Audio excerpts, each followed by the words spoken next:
દાહોદમાં કુલ 7 મકાનોમાં આગ લાગી હતી। દેવગઢ બારિયા અને ધાનપુર તાલુકામાં આગની ઘટના ઘટી। કાચા મકાનોમાં આગ લાગતા અફરાતફરીનો માહોલ સર્જાઈ ગયો। આગ લાગવાનું કારણ અકબંધ છે। ઉચવાણ ગામમાં 1 મકાનમાં અને ઉધવાડા ગામમાં 2 મકાનમાં આગ લાગી હતી। ધાનપુર તાલુકાના પુનાકોટ ગામે પણ 4 મકાનમાં આગ લાગી હતી। દાહોદ અને દેવગઢ બારિયા ફાયર વિભાગને જાણ કરાતા ફાયર તાત્કાલિક ઘટના સ્થળે પહોંચ્યું। કુલ 2 તાલુકામાં 12 મિની ફાયર ટેન્કરોના મદદથી આગ પર પાણી મારી અને કાબુ કરવામાં આવ્યો હતો। મકાન માલિકોને લાખો રૂપિયાનું નુકસાન થયું છે। રાજકોટના ગોંડલમાં યુવક પર પિચકારીથી હુમલો કરાયો છે। શહેરના કોલેજ ચોક ગ્રાઉન્ડ પાસે 17 વર્ષીય સગીર પર 3 લોકોએ ધોકા વડે હુમલો કર્યો। દીકરાને છોડાવવા ગયેલા માતા પિતાને પર માર મારવામાં આવ્યો। નજીવી બાબતે ભગવતીપરા વિસ્તારમાં રહેતા સમીરભાઈ સાટુડિયાના પુત્ર દેવને માર મારવામાં આવ્યો।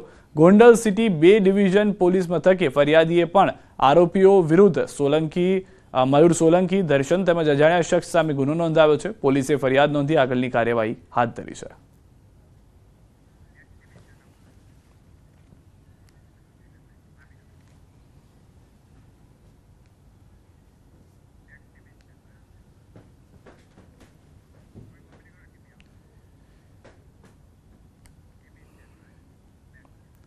રાજ્યમાં અસામાજિક તત્વો વિરુદ્ધ ઝુંબેશ। પોલીસ વડાના આદેશ બાદ ગુંડાઓની યાદી તૈયાર કરાઈ છે। ગુજરાત પોલીસે વિવિધ ગુના સાથે સંકળાયેલા 7612 ઇસમોની યાદી તૈયાર કરી છે।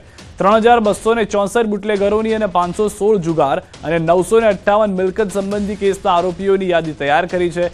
2149 શરીર સંબંધી અને 179 માઇનિંગ અને 545 અન્ય અસામાજિક પ્રવૃત્તિ કરતા આરોપીની યાદી તૈયાર કરાઈ છે। રાજ્યમાં અમદાવાદ શહેરના 25 અને ગાંધીનગર 6 અને વડોદરા શહેરમાં 2, સુરતમાં 7, મોરબીમાં 12 એમ કુલ 59 ઇસમો સામે પાસા હેઠળ કાર્યવાહી।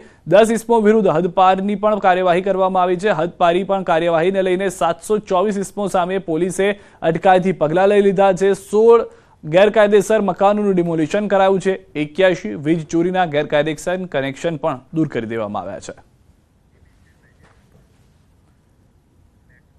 100 કલાકનો પોલીસનો એક્શન પ્લાન। અસામાજિક તત્વો સામે પોલીસનો ગાળિયો। અસામાજિક તત્વોની સાથે બુટલેગરો પર પણ પોલીસની લાલ આંખ। વડોદરામાં દારૂનો વેપલો કરતા બુટલેગરો સામે પોલીસની કાર્યવાહી। ચેતવણી પછી પણ નહીં સુધરેલા બુટલેગરો વિરુદ્ધ પગલાં। બુટલેગરોના ગેરકાયદે દબાણો પર પોલીસનું બુલડોઝર ફરી વળ્યું છે। જવાહરનગર અને ગોરવા પોલીસે બુટલેગર મુન્ના ઉર્ફે ચંદ્રસિંહના ગેરકાયદેસર બાંધકામ તોડી પાડ્યા। પોલીસની કડક કાર્યવાહીના પગલે અન્ય બુટલેગરોમાં પણ ફફડાટ છે। અસામાજિક તત્વો પર અમદાવાદ પોલીસની ગાજ। એક બાદ એક પોલીસ સ્ટેશનની કાર્યવાહી। સરદારનગર બાદ કુબેરનગર પોલીસની કાર્યવાહી। કુબેરનગરમાં બુટલેગરના ગેરકાયદેસર બાંધકામ તોડી પડાયા। બુટલેગર મંજુબેન કનુભાઈ ઠાકોરના ગેરકાયદેસર બાંધકામ દૂર કરવા કાર્યવાહી ચાલુ।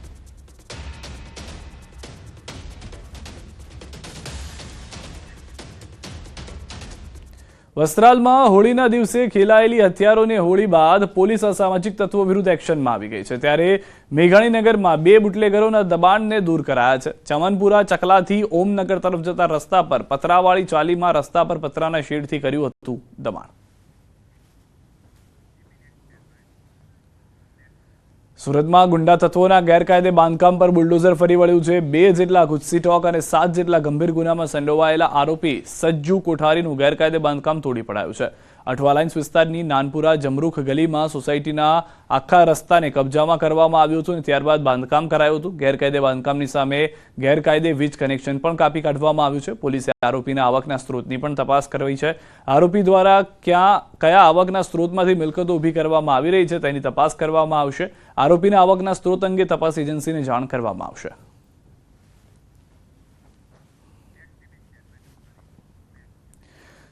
રાજ્યમાં અસામાજિક તત્વોના આતંકને લઈને પોલીસ એક્શન મોડમાં આવી છે। અમદાવાદમાં રાત્રે ઉત્પાત મચાવનારા અસામાજિક તત્વોના ઘરો પર તંત્રનું બુલડોઝર ફરી વળ્યું છે।